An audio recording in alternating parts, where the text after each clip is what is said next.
Сәлеметсіңдер ме балалар? Бұл 2-ші сынып математика сабағы. Сабақты бастамас бұрын менің арнама тіркеліп, лүпіл және қоңырау басуды ұмытпаңдар. Күнделікті сабақты бірге орындайық. Бүгін бізде 38-ші сабақ. 2 таңбалы сандарды разрядтан аттап жазбаша қосу.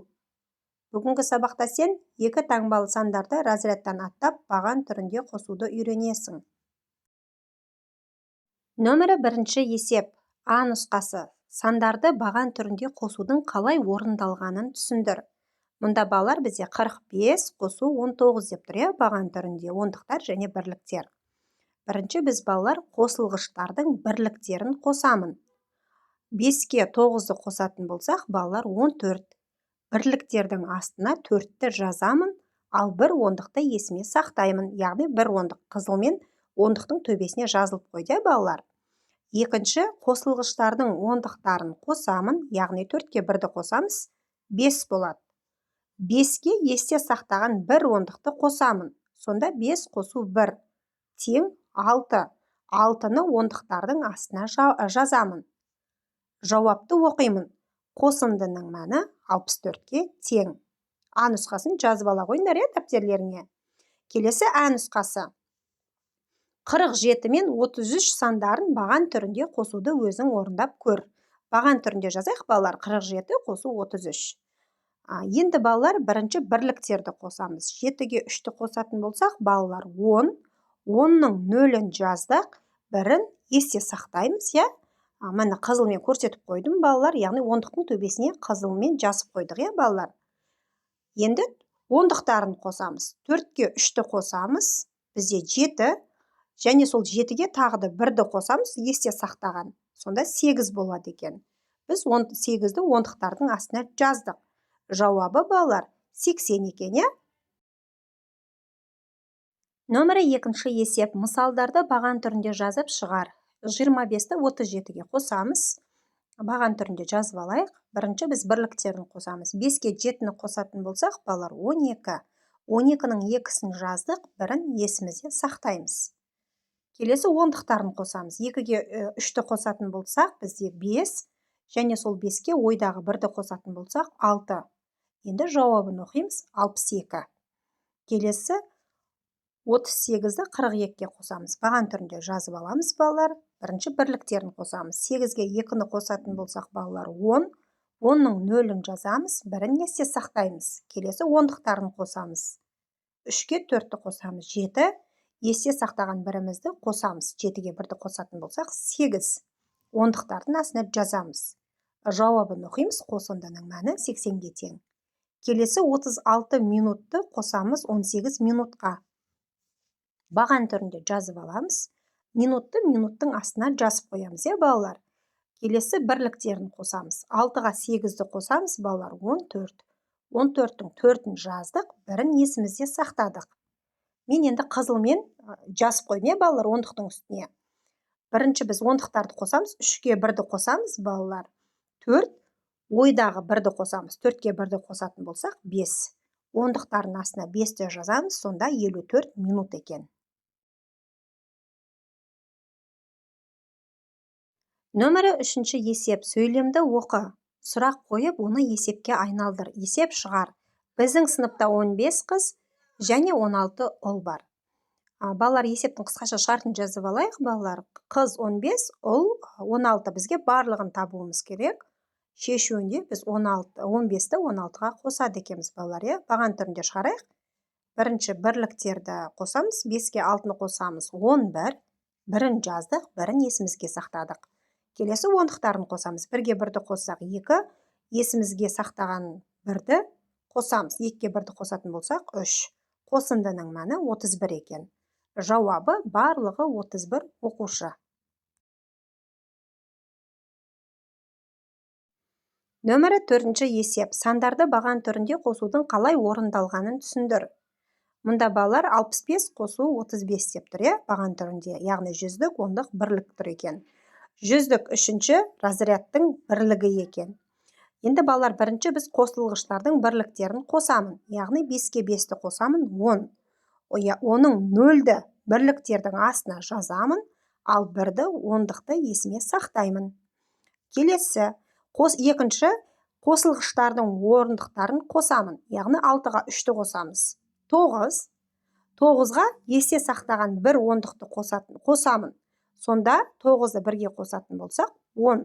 0-ді ондықтардың астына жазамын. Үшінші балалар, 1-ді жүздіктердің астына жазамын. Жауапты оқимын. Қосындының мәні 100-ге тең.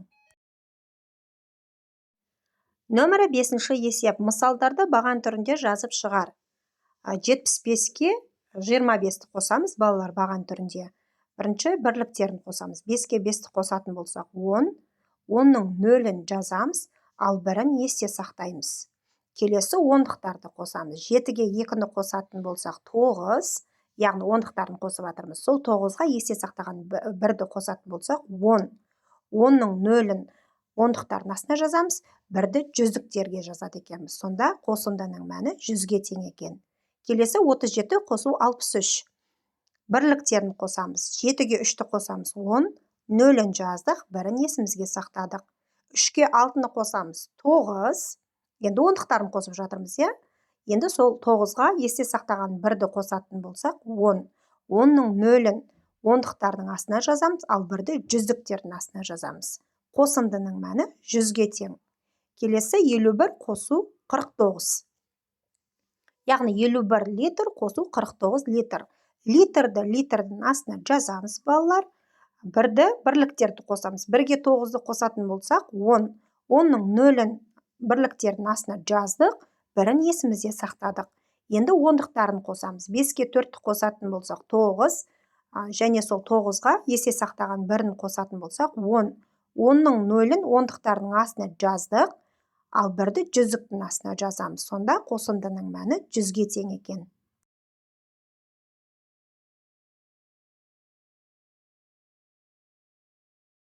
Нөмірі 6-шы есеп. Теңдеулерді шеш. X қосу 34 тең 97. X-ті мұнда табуымыз үшін 97-ден 34-ті азайтамыз. 97-ден 34-ті азайтатын болсақ 63. X мұнда 63 екен. Енді теңдеуімізді тексереміз. X-тің орнына 63-ті қойып жазамыз. 63 қосу 34 тең 97.